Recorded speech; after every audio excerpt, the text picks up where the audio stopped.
செய்கிறாங்க. இவ்வளோ தூரம் நடத்தி கொண்டு வந்த தேவனை விட்டுட்டு ஏதோ ஒரு சுரூபத்தை செஞ்சு வச்சுட்டு, இதுதான் எங்களை எகிப்து தேசத்துலேருந்து அழைத்து கொண்டு வந்ததுன்னு சொல்லும்போது கர்த்தர் எவ்வளோ வேதனைப்பட்டிருப்பார், எவ்வளோ கோவப்பட்டிருப்பார். இப்படி அவங்க மனதளவில் முழுவதுமாக இன்னுமே எகிப்தில் தான் இருக்கிறாங்க. எங்கே இருக்கிறாங்க? எகிப்தில் தான் இருக்கிறாங்க. அவங்களுக்கு முன்னாடி பார்க்குற இதுவே இல்லை. கர்த்தர் ஏதோ உனக்கு வச்சிருக்கிறாரே, புதிய காரியம் வச்சிருக்கிறாரு, அந்த புதிய காரியத்தை நம்ம நோக்கி போவோம், இந்த பின்னானவைகளை நம்ம மறந்துடுவோன்னு பின்னானவைகளை அவங்களால மறக்கவே முடியல. அவங்க ரத்தத்திலே ஊறி போயிருக்குது அந்த காரியங்கள் எல்லாம்.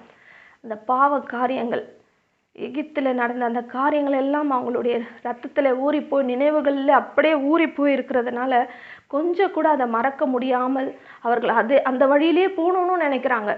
அதான் கர்த்தர் அங்கேருந்து கூட்டிகிட்டு வந்துட்டாரே. இப்போ நம்மளுடைய தேவன் நமக்கு என்ன சொல்கிறாரோ அதை நம்ம செஞ்சுட்டு போவோம், அதெல்லாம் மறந்துடுவோன்னு இவங்க மறக்காம